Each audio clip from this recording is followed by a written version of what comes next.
오늘 읽으신 여호수아 3장 말씀은 우리에게 매우 익숙한 본문입니다. 지금 이스라엘은 왜 요단강 앞에 서 있습니까? 그들은 하나님께서 이스라엘 백성에게 주시겠다고 약속하신 땅을 받기 위해 그 자리에 있는 것입니다. 그들은 이집트의 노예에서 광야 유목민으로 40년의 세월을 보낸 이스라엘이었습니다. 이제 약속의 땅, 바로 눈앞에 바라보면서 하나님의 인도를 기다리고 있는 것입니다. 그런데 약속의 땅으로 가는데 문제가 있습니다. 어떤 문제입니까? 요단강을 건너가야 하는데 방법이 보이지 않는 것입니다. 어떻게 요단강을 건너간다 하더라도 더 큰 문제가 있습니다. 가나안 지역은 아무도 살지 않는 빈집이 아니라 강력한 민족들이 살고 있는 곳이기 때문입니다. 하나님께서 그 민족들 다 처리해 주시고 저희들이 그냥 입주만 하면 되는 거 아니었습니까? 그러면 얼마나 좋았으려니만은 하나님의 약속을 믿고 40년 고생해서 이 자리까지 왔는데 우리는 우리가 살 수 있는 삶의 터전, 약속의 땅, 하나님이 그냥 주실 것으로 믿고 왔는데 그게 아니었던 겁니다. 이제 보니 우리가 손에 칼을 들고 전쟁을 싸워 이 도시 국가들, 가나안의 7 족속을 정복해야 하는 것이었습니다. 여기서 알 수 있는 한 가지 중요한 원리를 우리가 깨닫습니다. 하나님께서 우리 기쁨의 교회에 주신 킹덤 시티의 비전은 우리 기쁨의 교회의 성도, 이곳에 있는 모두의 피와 땀의 헌신을 통해 이루어진다는 것입니다. 주님이 우리에게 이렇게 말씀하십니다. 내가 너희 발바닥으로 밟는 모든 땅을 너희에게 주었노니 곧 양덕과 흥해와 초곡과 장성두호 용흥 환호 연일 문덕까지 할렐루야 너희 영토가 되리라 아멘 라고 말씀하신다고 한다면 빠진 도시는 동네는 제가 몰라서 그런 거니까 이해해 주시길 바랍니다. 그런데 우리가 그렇게 기도하고 하나님 말씀을 받았다고 하면 킹덤 시티 하늘에서 뚝 내려오는 게 아니라는 것입니다. 이 땅에서 우리가 예수 그리스도의 이름으로 피 흘리기까지 전쟁하여 정복함으로 성취되는 것입니다. 그래서 비전이 크다고 항상 다 좋은 것만은 아닌 것이지요. 왜 그렇습니까? 나는 이런 큰 비전을 받았습니다. 그게 꼭 좋은 게 아니에요. 그만큼 감당해야 할 싸움도 많고 원수의 공격도 많기 때문입니다. 생각해 보십시오. 요셉이 꿈 한번 제대로 큰 꿈을 꿨더니 어떤 일이 일어납니까? 감당하기 어려운 시험이 일어납니다. 가장 사랑받던 막내 아들에서 형들에게 배신당하고 팔려가서 이집트의 노예가 됩니다. 말도 통하지 않고 전혀 자기가 알지 못하는 사랑해주는 사람 아무도 없습니다. 노예로 팔려가서 수많은 환난과 인내의 시험을 견뎌야 했습니다. 아브라함도 모세도 다윗도 마찬가지인 것이죠. 하나님이 큰 비전을 약속을 준 사람치고 평탄한 인생이 있었을까요? 없었습니다. 하나님이 주시는 큰 꿈과 비전을 이루기 위해서 싸워야 할 싸움이 무지막지하게 컸기 때문입니다. 하나님은 아브라함에게 축복하시면서 놀라운 약속을 이렇게 주셨습니다. 창세기 22장 17절 말씀입니다. 우리 함께 읽어보겠습니다. 내가 내게 큰 복을 주고 내 씨가 크게 번성하여 하늘의 별과 같고 바닷가의 모래와 같게 하리니 내 씨가 그 대적의 성문을 차지하리라. 아멘. 우리 NIV 영어 번역에는 대적의 성문을 대적의 도시들이라고 번역을 합니다.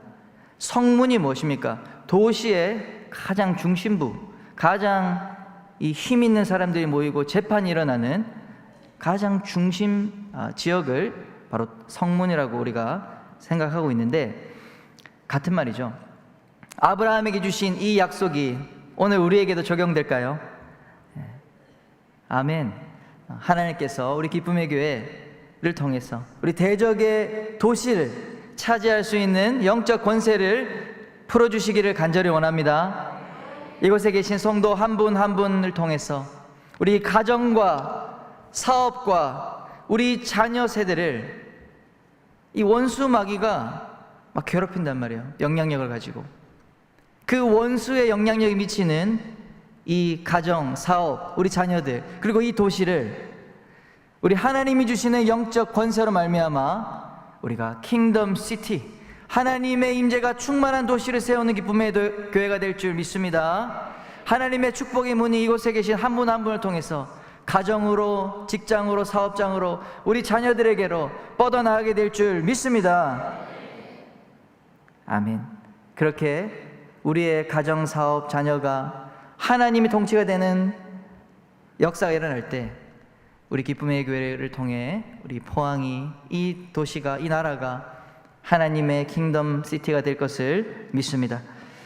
오늘 본문 말씀을 통해서 우리의 한계를 넘어 하나님의 약속이 성취되는 중요한 4가지 원리, 제가 중요한이라고 썼습니다. 원리를 한번 살펴보려고 합니다.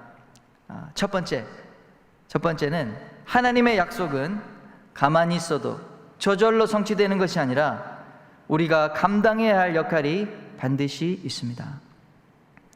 여호수아는 이스라엘 민족을 이끄는 지도자로서 하나님을 향해서 종교 예식만 드린 것이 아니라 가나안 민족들을 싸워 이기려고 하는 정복 전쟁을 치밀하게 준비했습니다. 여호수아 2장 1절을 우리 한번 같이 읽어보겠습니다.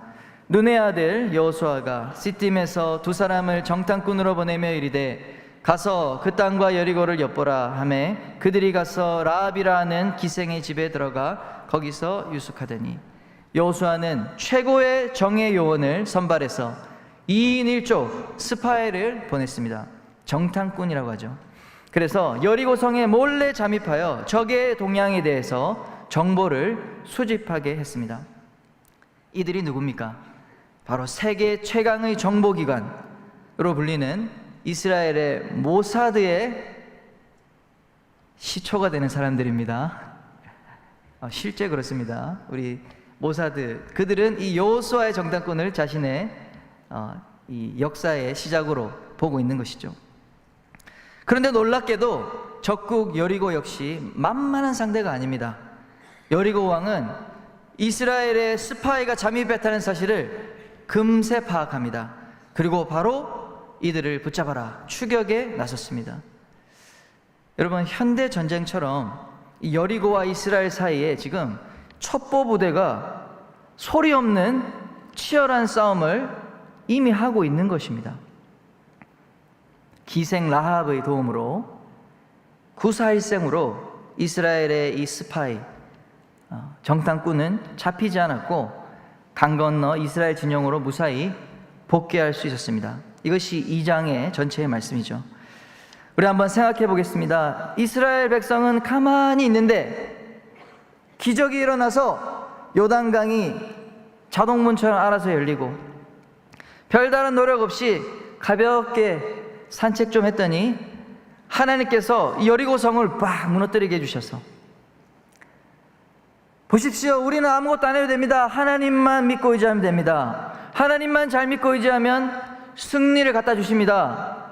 과연 이런 의미로 하나님이 이 여호수아를 쓰였냐 이 말입니다. 그러면 성벽이 무너진 후에 그 안에 있는 군대는 알아서 다 심장마비로 다 죽었을까요?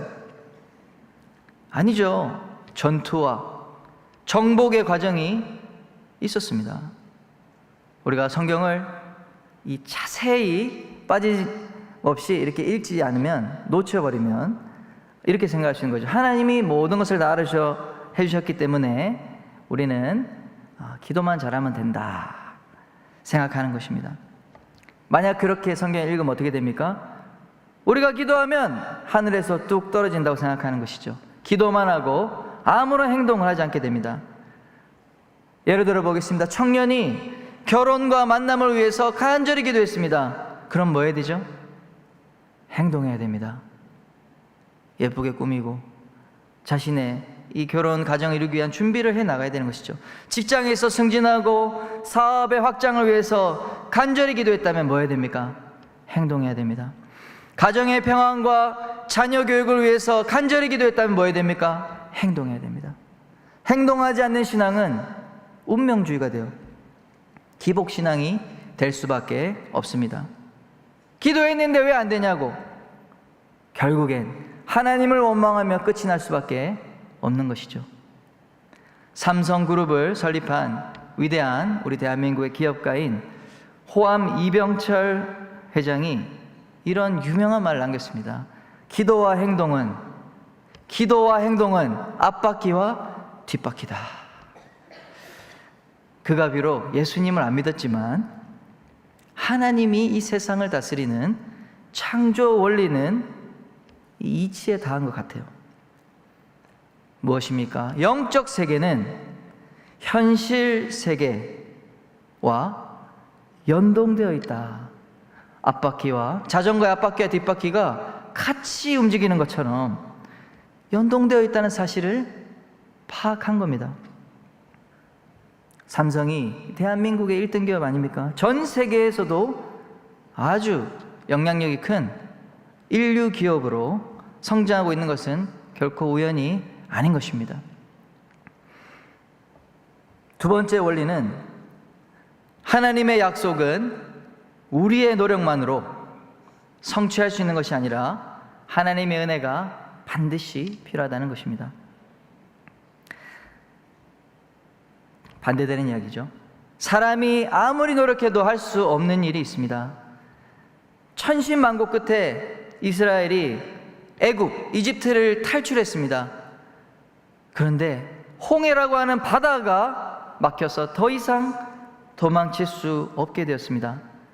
뒤에는 이집트 제국 바로 왕의 군대가 무서운 속도로, 맹렬한 속도로 달려오고 있습니다. 그들을 군사력으로 이길 수 없습니다. 진퇴양난의 위기에 처한 것이죠.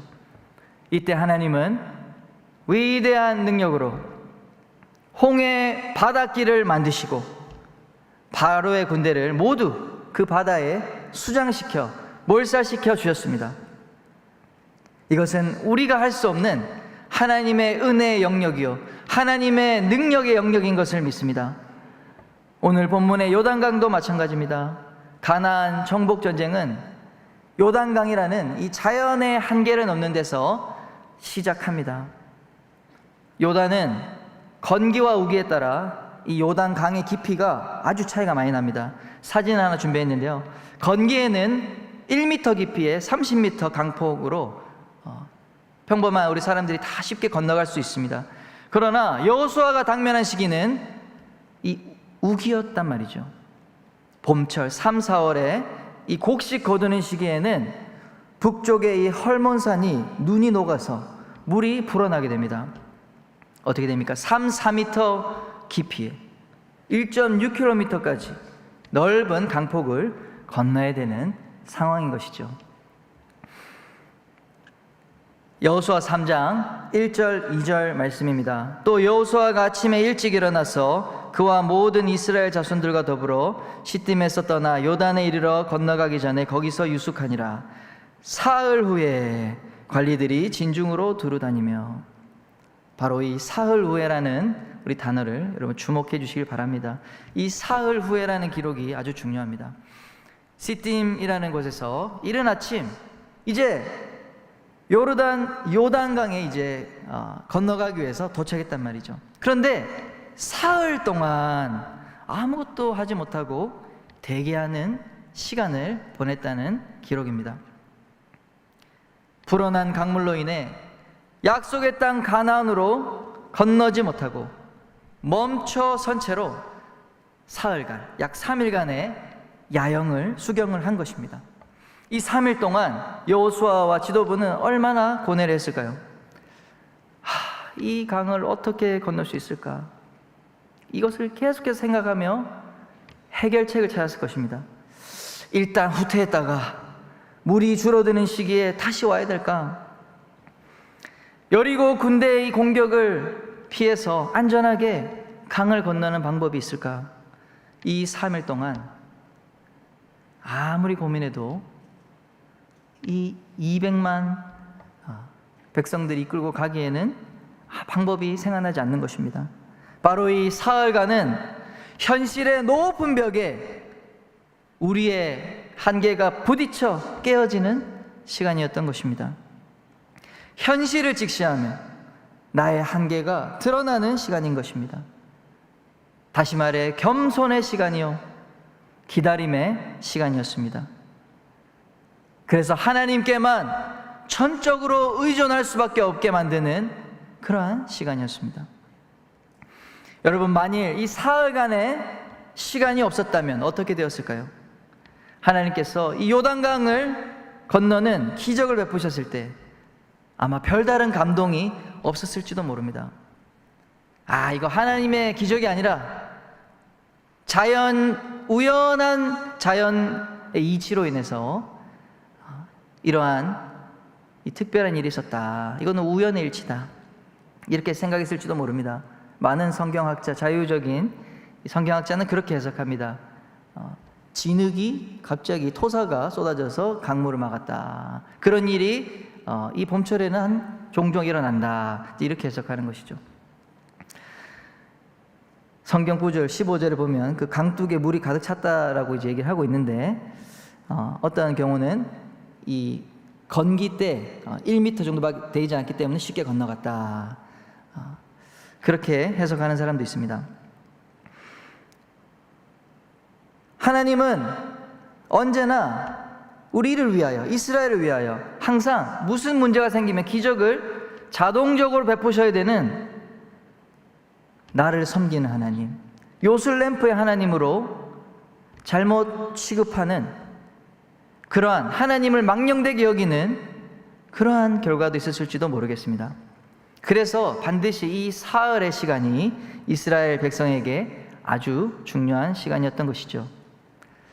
사랑하는 여러분, 하나님이 주시기로 한 약속의 땅이 바로 눈앞에 보이는데 요단강이라고 하는 현실의 문제를 만나고 계시지는 않습니까? 이 강만 건넌다면 새로운 삶이 열릴 텐데 이 문제 때문에 더 이상 나갈 수가 없구나. 하나님이 내게 주신 꿈을 이루기 위해 취업이 돼야 되는데, 승진이 올해 안에 돼야 되는데, 재정이 해결돼야 되는데, 건강 문제가 해결돼야 되는데, 이 가정 문제만 해결되면 어떻게 되겠는데, 사랑하는 여러분, 아무리 노력해도 해결하기 어려운 현실의 문제가 있습니까? 이건 도저히 내가 감당할 수 없는 일이야. 문제를 풀려고 생각조차 못한 어려운 일 앞에 낙심한 경우가 있습니까? 그렇다면 여러분은 이 사흘의 시간 속에 있는 것입니다. 하나님은 우리 인생에 요단강을 두셔서 우리 자신의 한계를 인식하며 겸손하게 만드시는 분이십니다. 이 사흘의 기간이 그냥 버리는 시간이 절대 아닌 것입니다. 아무것도 하지 않고 때가 열릴 때까지 편히 쉬는 게으름의 시간도 절대 아닙니다. 이때 우리는 우리 내면을 돌아보고 하나님 앞에 정렬되는 시간이 되어야 할 줄 믿습니다. 하나님, 나에게 어떤 분이신가? 나는 하나님의 부르심 앞에 어떻게 내 인생을 살아야 하는가? 이러한 인생의 중요한 질문에 대답하며 하나님 베푸신 은혜를 깨닫고 하나님만 전적으로 의지하게 만드는 놀라운 우리 내면을 빚어가는 과정의 시간이라는 것을 믿으시길 축원합니다. 그러면 우리는 하나님의 은혜가 반드시 필요한 존재라는 것을 진심으로 고백해야 되는 그런 은혜가 있어야 될 줄 믿습니다. 시편 37편 5편 5절 말씀을 같이 한번 읽어보겠습니다. 내 길을 여호와께 맡기라. 그를 의지하면 그가 이루시고. 아멘. 하나님께 전적으로 우리 인생을 맡기기 시작할 때 하나님은 막힌 요단강을 여시는 놀라운 기적을 시작하는 줄 믿으시길 바랍니다. 하나님을 전심으로 의지하여 하나님의 역사를 경험하시길 예수님의 이름으로 축원합니다. 세 번째 원리입니다. 하나님의 약속은 말씀에 순종하는 신앙을 통해 성취됩니다. 하나님은 자기 백성을 다양한 방법으로 가르치시고 인도하십니다. 하나님은 성경에 보니까 꿈과 환상과 예언을 통해서도 말씀하십니다. 그러나 가장 중요한 방법이 있죠. 그것은 바로 우리 기록된 하나님의 말씀을 통해서인 줄 믿습니다.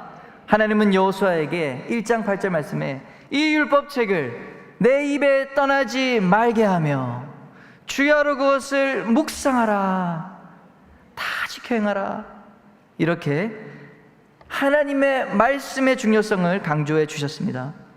이 요단강의 물로 인해서 건너갈 수 없는 상황에서 여호수아는 무엇을 했을까요? 이 사흘간의 시간이 정체되는 동안 최고 사령관인 여호수아는 무엇을 했을까? 그는 하나님의 말씀을 구하며 하나님의 전 앞에 나아갔을 것입니다. 길이 막힌 상황, 자신의 한계치에 도달한 상황, 아무리 했어도 방법을 찾을 수 없는, 건널 수 없는 상황에서 우리가 할 수 있는 유일한 방법은 하늘의 지혜를 구하는 것인 줄 믿습니다. 여호수아가 그의 스승인 지도자 모세에게 신앙 훈련을 얼마나 잘 받았는지 모릅니다.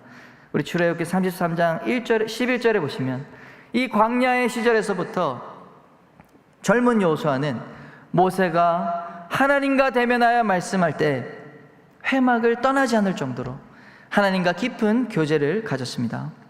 그래서 요단강의 문제 앞에 하나님의 뜻과 지혜를 구하기 위해 그는 하나님께 나아갔을 것이라고 추측할 수 있습니다. 그리고 이 사흘의 기간이 지난 후에 하나님의 말씀을 들은 것이죠. 그리고 백성에게 명령하는 것입니다. 우리 여호수아 3장 3절 말씀입니다. 백성에게 명령합니다. 하나님의 언약궤의 움직임을 주목하라. 그 언약궤의 움직임을 따라 가라. 이렇게 말씀하는 것입니다. 사랑하는 여러분, 하나님의 말씀을 통해 인도하심을 받으시길 예수님의 이름으로 축원합니다. 길이 막혀 있는데 여러분, 하나님의 말씀을 따라가면 보지 못하던 길, 새로운 길이 열리는 것입니다. 사흘 동안 아무리 고민하고 생각하고 계산해보고 따져보아도 찾아보아도 전혀 알 수 없었던 길이 하나님의 언약궤, 하나님의 말씀이 있는 언약궤를 따라가니 강물 가운데 마른 땅의 새 길이 나오게 된 것입니다. 할렐루야. 아멘. 그런데 하나님 말씀대로 순종하기가 쉽습니까? 크게 어렵다는 것입니다. 이성과 합리성이 발달된 우리 사람일수록 하나님 말씀에 순종하기보다 따져보고 계산이 나오면 순종하려고 합니다. 그러니까 순종 못하는 거죠. 따져보고 계산해서 이제 되겠네, 이 말씀대로 순종하면 되겠네, 순종을 못합니다. 하나님이 그렇게 계산으로는 되지 못하게 다 장치를 마련했기 때문에 아무나 이 하나님 누구든지 판단으로 할 수 있게끔 그렇게 하나님이 시시하게 해놓지 않았기 때문에 믿음 없이는 절대로 순종 못하게 만드신 것입니다. 하나님 아직 안 갈라졌잖아요. 1년 중 3, 4월 딱 이 2달만 피하면 요단의 물이 쫙 줄어드는데 이때 기습적으로 건너가서 여리고를 공격하면 되겠구나. 이 우리 인간의 지혜거든요. 지혜로운 것 같지만 똑똑하네, 잘했어, 그래 우리가 하면 2달 뒤에 다시 오자. 여러분, 그 정도 지혜로는 여리고를 이길 수 없을지도 몰라요. 가나안 족속들은 이 지역 경계선인 요단강에 물이 줄어들 때 누구나 쉽게 올 수 있기 때문에 더욱 어떻게 합니까? 군사를 많이 배치하고 경계를 강화할 것이기 때문입니다. 사랑하는 여러분, 우리가 세상을 이기고 승리하기 위해서 세상의 지혜가 유용하고 때때로 필요한 것을 인정합니다. 하지만 세상의 지혜만으로, 지식만으로 결코 세상을 이길 수 없음을 인정해야 되는 줄 믿습니다. 이성과 합리성은 매우 유용한 도구지만 이런 사람은 요단강이 갈라지는 기적은 결코 체험할 수 없는 것입니다. 체험할 수 없습니다, 기적을. 하나님의 말씀대로 순종하는 사람은 온 우주를 통틀어 최고의 지혜를 사용할 수 있는 강력한 사람이 된다는 것을 여러분 믿으시길 축원합니다. 몇 달 전에 우리 도자기 장인 유춘봉 장로님 여러분 기억하십니까?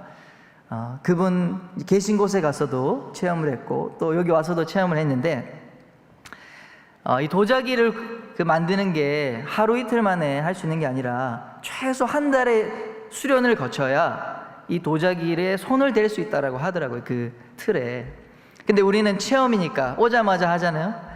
저는 이제 열심히 보면서 어떻게 하나 이제 보면서 제가 이제 한번 잘해보려고 이 예쁜 그릇을 잘 만들어 보려고 막 했어요.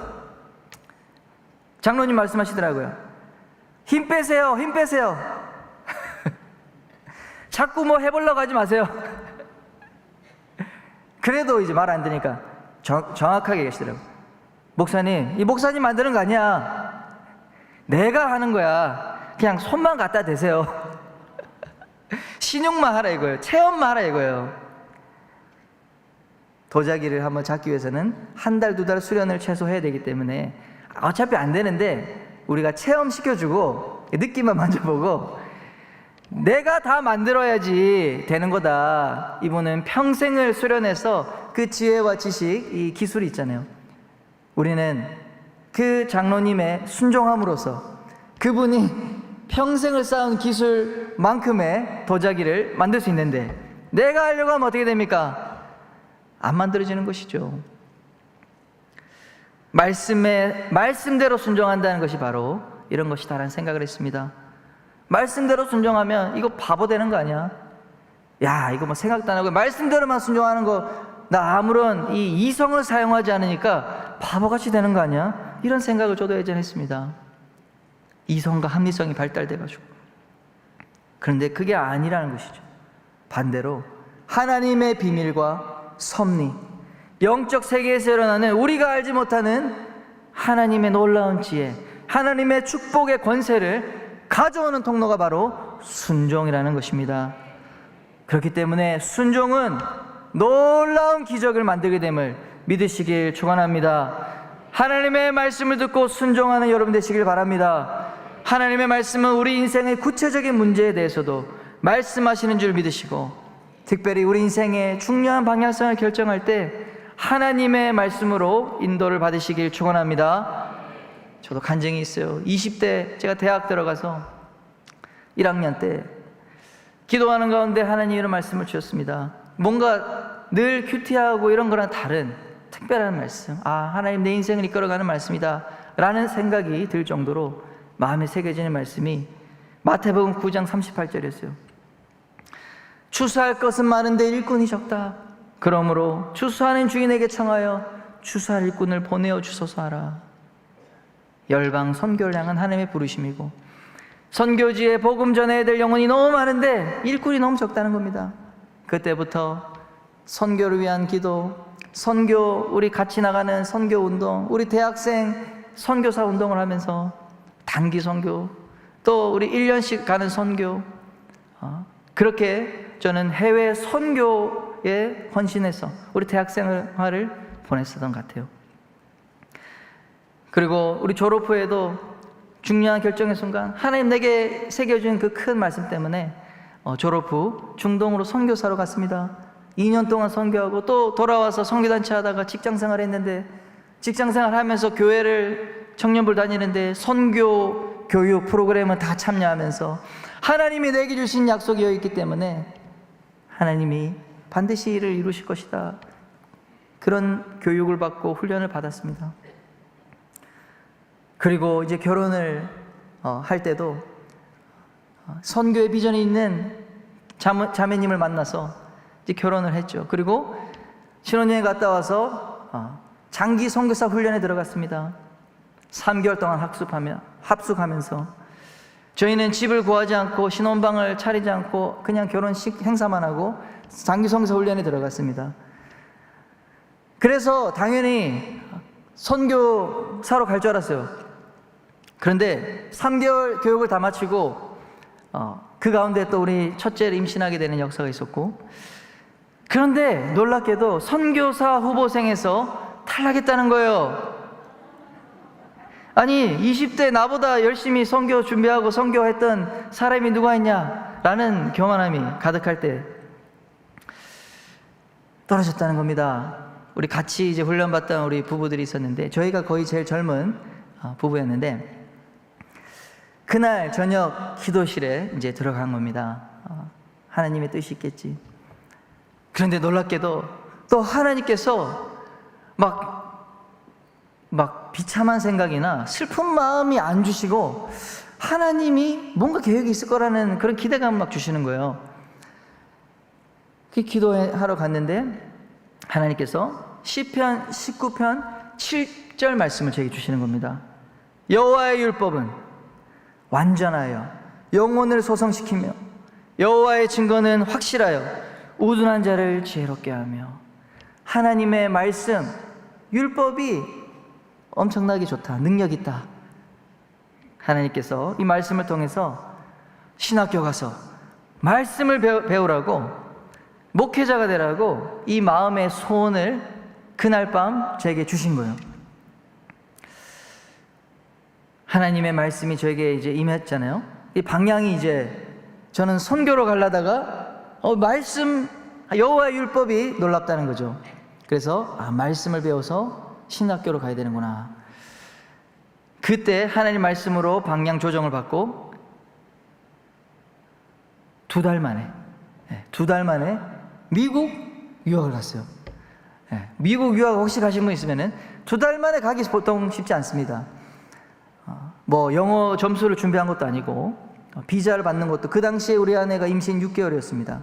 그리고 저는 1년 넘게 선교훈련 등등 1년 넘게 백수로 지내고 그 전에 이 제 삶과 달랐기 때문에 미국 대사관에서 비자를 리젝트합니다. 미국 가서 이민 유학 가가지고 이민하려고 하지 이제 이렇게 하면서 거의 많이 떨어집니다. 유학원 갔더니 죄송합니다, 우리는 그 접수 못 받겠습니다. 떨어지면은 자기들도 인센티브를 못 받으니까 그 유학원에서 포기했어요, 저희를. 그랬는데 2달 만에 미국에 가게 됐어요. 그 놀라운 과정들이 있습니다. 제일 결정적인 것은 2달 만에 이 모든 걸 준비하다 보니 정신없이 하다가 그 중요한 입국 서류가 있거든요. 학교에서 이제 내가 입학생이라는 그 I-20라는 그 서류가 있습니다. 그 서류가 2장짜리예요. 이제 부부니까 본인 거와 배우자. 근데 배우자 거는 있는데 이제 제 거를 잃어버린 거예요. 하루 전날. 저는 그 2장인지 착각했나 봐요. 그래서 복사본인가 보다 버렸나 봅니다. 아무리 짐을 뒤져도 없습니다.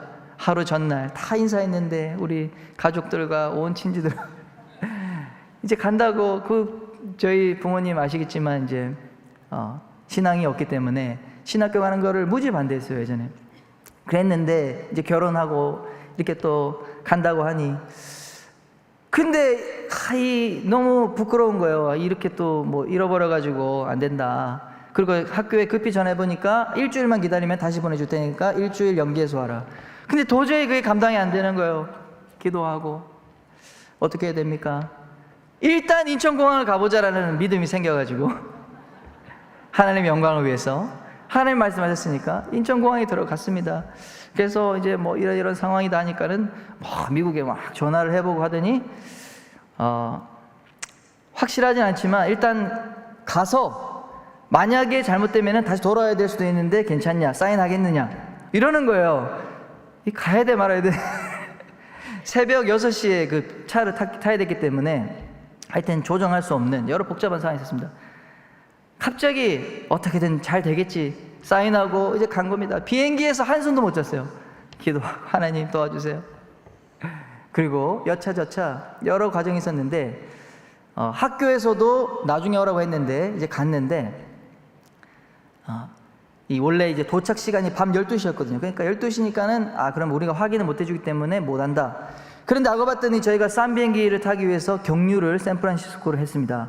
저는 생각에 도착하는 곳에서 입국을 하는 줄 알았어요. 근데 그게 아니라 미국 본토에 들어가면 입국 심사를 하는 거예요.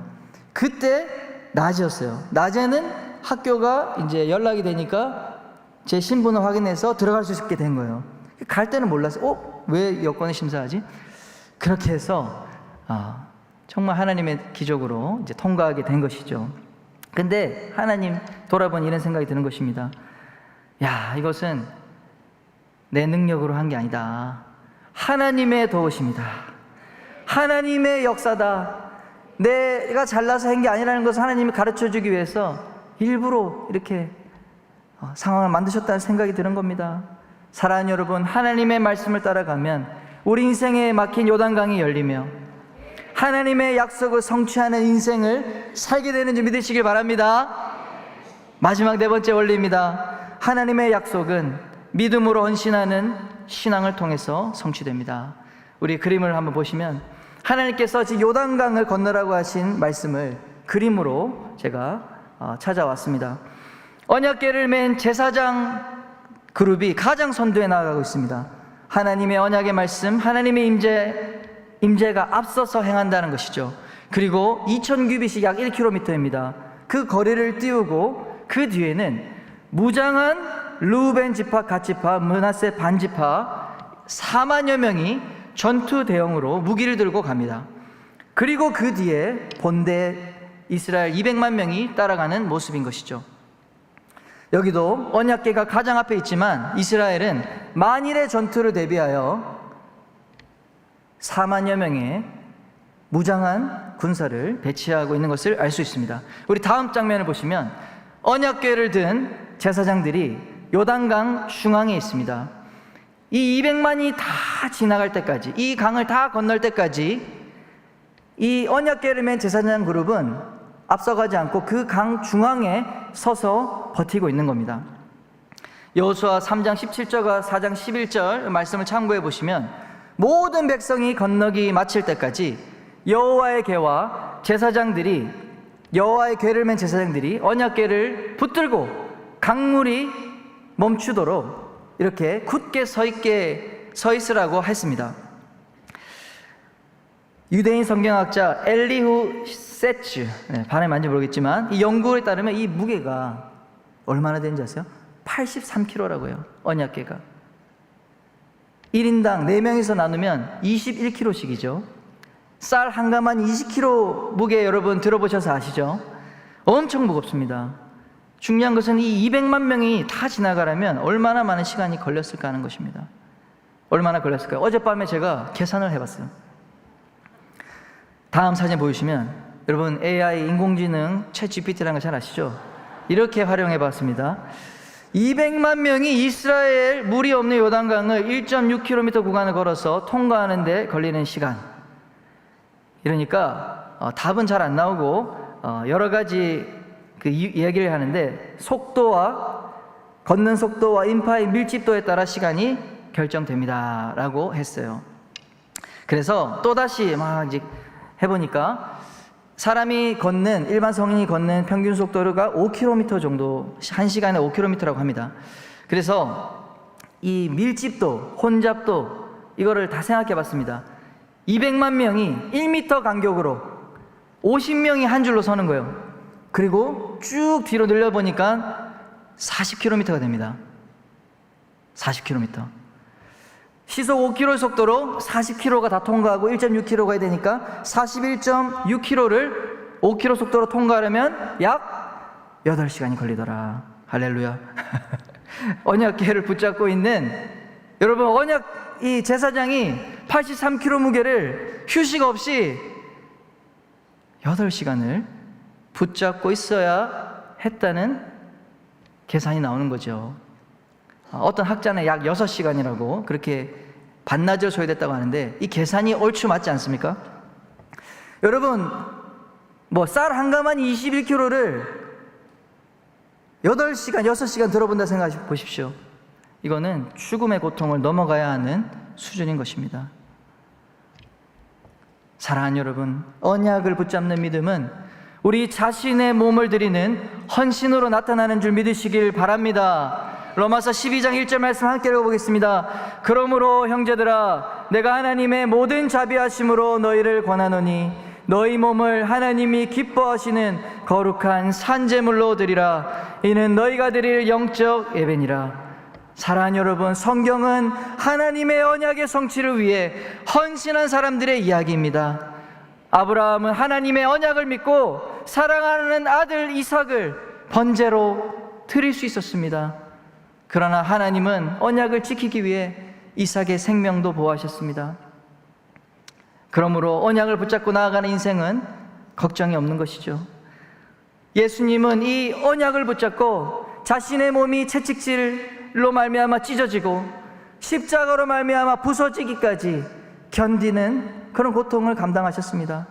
예수님은 십자가에서 6시간을 매달리셔서 자신을 온전한 제물로 하나님께 드리는 예배를 감당하신 것입니다. 그때에 성소의 휘장은 찢어지고 온 인류를 향한 은혜의 시대가 열리는 위대한 기적이 일어나게 된 것입니다. 하나님의 기적에는 한 알의 밀알로 드리는 믿음의 헌신을 필요로 하는 것입니다. 이스라엘이 요단강을 건너기 위해 제사장들은 하나님의 언약궤를 메고 고통을 참고 그 무게를 버텨냈다는 사실입니다. 우리 믿음의 헌신이 기적의 문을 여는 통로가 됨을 믿으시길 바랍니다. 그래서 우리의 가정에, 우리의 삶에 하나님의 약속이 성취되기 위하여 우리는 믿음의 헌신을 드려야 하는 줄 믿습니다. 그것이 우리 가정을 살리고 우리 교회를 살리는 놀라운 기적의 통로가 될 것이기 때문입니다. 그러므로 우리는 십자가 위에 예수 그리스도를 믿음으로 늘 바라봐야 되는 줄 믿습니다. 히브리서 12장 2절 말씀 읽어보겠습니다. 믿음의 주요 또 온전하게 하시는 이인 예수를 바라보자. 그는 그 앞에 있는 기쁨을 위하여 십자가를 참으사 부끄러움을 개의치 아니하시더니 하나님 보좌 우편에 앉으셨느니라. 아멘. 우리 예수님은 십자가를 참되 그 앞에 있는 기쁨, 하나님의 언약이 이루어질 그 기쁨을 위하여 십자가를 통해 온 인류를 위대한 구원의 역사로 이끌 것을 기대하며 기뻐하셨다고 말하고 있습니다. 사랑하는 여러분, 이 하나님의 약속의 언약궤를 붙들며 그 무게를 감당하느라 힘이 다 빠져가시는 분이 계십니까? 예수 그리스도를 바라보시길 바랍니다. 그분이 우리의 믿음을 새롭게 하시며 온전하게 해주실 것입니다. 새 힘과 기쁨을 주셔서 우리가 힘이 빠지고 고통스러운 그 순간, 주저앉고 싶고 내려놓고 싶은 그 순간에 주님 넉넉하게 감당하게 하실 것을 믿습니다. 마태복음 11장 28절에 수고하고 무거운 짐진 자들아 다 내게로 오라. 내가 너희를 쉬게 하리라. 사랑하는 여러분, 하나님이 우리를 그 책임 맡은 자로 제사장으로 부르셨음을 믿으시길 바랍니다. 우리 가정, 직장, 교회에서 하나님이 나를 부르셨다면 그 부르심에 합당한 무게를 감당해야 하는 것입니다. 우리 옆 사람에게 이렇게 축복하겠습니다. 하나님이 당신을 제사장으로 부르셨습니다. 언약의 무게를 감당합시다. 아멘. 우리 말씀을 정리하고 마치겠습니다. 우리는 하나님의 약속의 땅인 가나안을 향해 나아가야 합니다. 우리 인생에 하나님의 약속이 이루어지는데 더 이상 갈 수 없이 막힌 현실의 문제가 있습니까? 우리는 우리 인생의 요단강을 건너기 위해 4가지를 기억해야겠습니다. 첫째, 우리의 역할을 감당해야 합니다. 둘째, 하나님을 전적으로 의지해야 합니다. 셋째, 하나님의 말씀에 순종해야 합니다. 넷째, 약속을 붙잡고 헌신의 무게를 감당해야 합니다. 하나님께서 사랑하시는 기쁨의 성도 한 분 한 분의 삶에 허락하신 위대한 하나님의 약속이 믿음의 헌신을 통해 성취되기를 예수의 이름으로 축원합니다.